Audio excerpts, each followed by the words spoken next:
5 habitudes d'hygiène intime qui ne sont pas aussi bonnes qu'on le pense. La plupart des femmes font très attention à leur hygiène intime. La peur de l'infection et des mauvaises odeurs incite de nombreuses femmes à porter une attention particulière à cette zone de leur corps. Cependant, dans le but d'éliminer tout liquide ou odeur, beaucoup d'entre nous finissent par adopter de mauvaises habitudes qui peuvent nuire à la santé du vagin. Le problème est que cette zone est très sensible et son pH peut être altéré par l'utilisation de produits chimiques, de sous-vêtements inappropriés et d'autres facteurs qui sont négligés. Pour cette raison, bien que certaines pratiques peuvent nous sembler très saines, il est important de savoir pourquoi elles peuvent être nocives et comment les éviter. Découvre-les.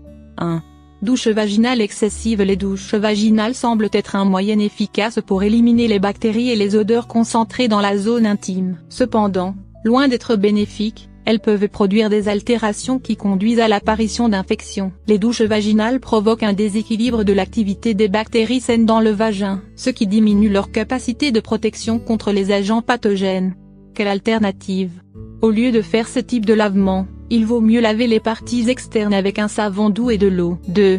Utiliser des protections intimes. L'industrie des produits d'hygiène intime a su convaincre ses consommatrices de la nécessité d'utiliser des protections et des produits similaires pour éviter l'inconfort des fluides et des odeurs. La vérité est que leur utilisation quotidienne peut être contre-productive, car elles étouffent la zone intime et augmentent les risques de démangeaison, d'irritation et d'autres symptômes gênants. Quelle alternative? Idéalement, l'utilisation de ces protections devrait être réduite au minimum. Par exemple, elles peuvent être utilisées avant et après les périodes menstruelles. Pour garder la zone intime fraîche, il est préférable de porter des sous-vêtements en coton respirant. 3. Appliquer des parfums ou de la poudre de talc. Une des mauvaises habitudes qui se sont développées au fil des ans est l'application de parfums, de talc et autres produits d'hygiène intime qui irritent la région. On a longtemps pensé qu'elles étaient des méthodes efficaces pour éviter l'excès de flux et les odeurs. Mais on sait aujourd'hui qu'elles peuvent provoquer des effets indésirables tels qu'un déséquilibre du pH. L'utilisation fréquente provoque une irritation des parties externes du vagin et conduit souvent à des infections bactériennes et de champignons. Quelle alternative? Rien ne sert d'être gêné. Le vagin a une odeur particulière qui ne doit pas être neutralisée. Si l'odeur est trop forte, il est important de consulter votre médecin pour déterminer s'il y a une infection. 4. Frotter la zone intime trop forte. Attention!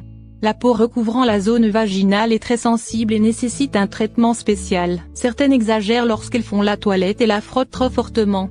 Dans ce processus, il peut se produire de petites blessures qui se transforment en porte d'entrée des agents infectieux. Quelle alternative? Appliquez le savon délicatement et frottez doucement avec les doigts ou la paume de la main. 5. Enlever les poils pubiens. De nos jours, il est courant pour les femmes de penser que l'épilation totale des poils pubiens est synonyme de bonne hygiène intime. La vérité, c'est que même si on lui a donné cette réputation, c'est une idée fausse. Les poils de cette partie du corps ont une fonction particulière. Ils protègent le vagin contre les bactéries, champignons et virus qui peuvent causer des infections. En outre, de nombreuses méthodes d'épilation sont agressives et produisent des irritations et des lésions cutanées. Bien entendu, cela peut également entraîner certaines complications. Quelle alternative? Choisissez une méthode d'épilation peu invasive. Les crèmes dépilatoires et les produits dépilatoires naturels sont un bon choix. Essayez de laisser un peu de poils et ainsi éviter de laisser la zone non protégée. Si vous utilisez des lames de rasoir, jetez-les après chaque utilisation. Pratiquez-vous l'une des habitudes ci-dessus?